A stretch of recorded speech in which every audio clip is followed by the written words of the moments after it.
Assalamualaikum warahmatullahi wabarakatuh. Sebelumnya terima kasih kepada Bapak dosen tercinta yaitu Bapak Nanang Abdurrahman MKom selaku mata kuliah pengantar Teknologi Informasi dan Komunikasi. Sebelumnya terima kasih Bapak telah memberikan tugas lagi yaitu tugas mandiri yang akan saya presentasikan. Sebelumnya yang akan presentasikan itu yang berjudul tentang akses internet atau cara akses internet. Sebelumnya perkenalkan, nama saya Sulanjana dari Prodi PTIK. Kelasnya itu kelas PTIK 1B. Baik, judulnya itu yang tadi yang saya terterakan yaitu cara akses internet. Lanjut, kita membacakan slide PPT tersebut.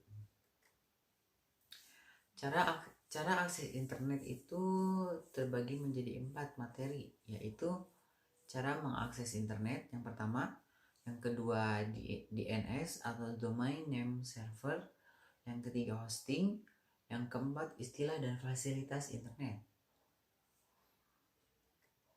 Yang pertama yaitu cara mengakses internet. Apa sih cara mengakses internet itu? Baik, kita simak. Untuk mengakses internet, kita membutuhkan atau menggunakan Internet Service Provider atau ISP. Dari sisi teknologi, inti sebuah ISP hanya peralatan router dan server yang dibantu peralatan telekomunikasi untuk menyalurkan data. Sebagian besar peralatan ini dapat dibangun secara sederhana menggunakan perangkat open source. Jaringan yang dapat digunakan untuk dapat mencapai ISP beragam, misalnya jaringan telepon, dial-up, jaringan seluler, atau GPRS dan 3G. ADLS, Speed, Wireless, RT atau RWNet, dan satelit.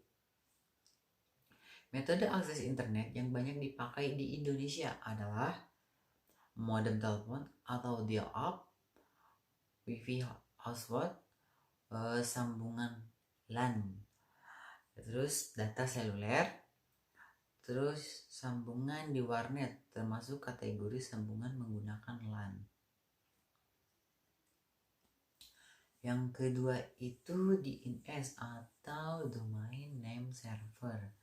DNS adalah sebuah sistem yang mengubah URL website ke dalam bentuk IP address.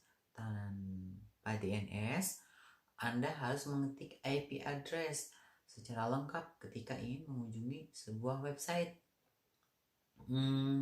Normalnya untuk mengakses internet, Anda perlu mengetikkan IP address sebuah website. Cara ini cukup merepotkan ya. Disebabkan ini yang artinya Anda perlu punya daftar lengkap IP address website yang dikunjungi dan memasukkannya secara manual. Cara kerja DNS itu ada 8 bagian. Yang pertama itu adalah DNS query, yang kedua recursive query, yang ketiga iterative query, yang keempat non-recursive query, yang kelima DNS recursor atau DNS recursive resolver, yang keenam itu root name server, yang ketujuh TLD name server, yang kedelapan yang terakhir authoritative name server. Baik, lanjut. Yang ketiga itu adalah hosting. Apa itu hosting?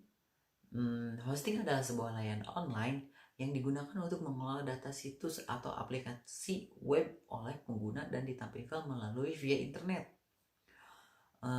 File website yang tersimpan di dalam hosting berupa gambar, spreadsheet, video, email, aplikasi, dan database atau basis data. Saat Anda menggunakan jaringan internet dan akan mengakses sebuah situs, maka hal yang pertama Anda lakukan adalah menuliskan nama domain atau kata kunci tertentu pada halaman mesin pencari seperti Google. Jika kalian masih bingung, saya akan menganalogikan website sebagai bangunan rumah, di mana hosting berperan sebagai tanah bangunan. Tanah bangunan, pasti tahu kan namanya tanah bangunan. Sedangkan domain beserta IP atau Internet Protocol merupakan alamat rumah tersebut.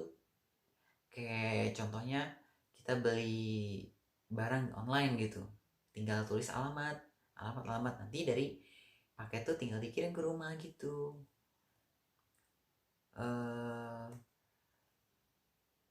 Jadi fungsi dari domain adalah memberikan identitas kepada sesuatu website agar tidak terjadi duplikasi dan sifatnya pasti unikui. Oleh karena itu, tujuan pengguna hosting adalah untuk menyimpan informasi dan data milik website. Istilah dalam web hosting itu ada 11 kalau nggak salah ya, ada 11. Kita lihat dulu. Dalam dunia web hosting ada banyak istilah-istilah yang kurang familiar di telinga, terutama untuk para pemula yang akan membuat website pertama kali. Selain itu, untuk Anda yang sudah paham dalam dunia web hosting bisa membaca ulang agar tidak salah dalam menafsirkan makna berikut penjelasannya. Nah, ini ada bagian-bagiannya. Yang pertama itu adalah DNS dalam CPU, terus SSL, CMS, terus yang ketiga itu ya, yang ketiga itu Data Center of Time Server Channel.